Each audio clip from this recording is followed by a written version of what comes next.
In the autumn of 2003, a newlywed couple named Richard and Emily took a weekend trip to the countryside in North Yorkshire, England. They rented an isolated stone cottage near the edge of the moors, a place surrounded by trees, old stone walls, and not a neighbor in sight for nearly a mile. They had chosen it for peace. Emily was recovering from a miscarriage, and Richard thought the quiet and the fresh country air would help them both. The owners of the cottage, an elderly couple named the Partridges, handed over the keys with a warm smile but left with a strange warning. If you hear crying outside at night, don't open the door.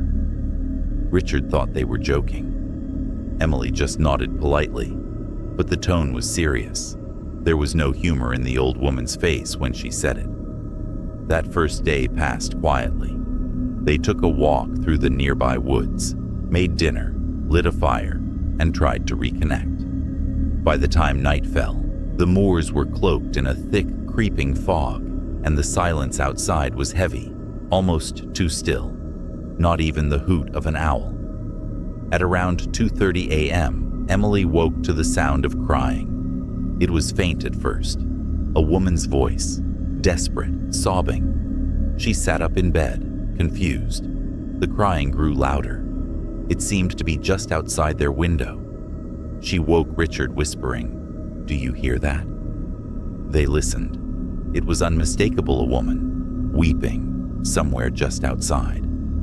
Richard got up and pulled back the curtain. The fog had thickened, swirling slowly in the glow of the porch light, but there was no one there.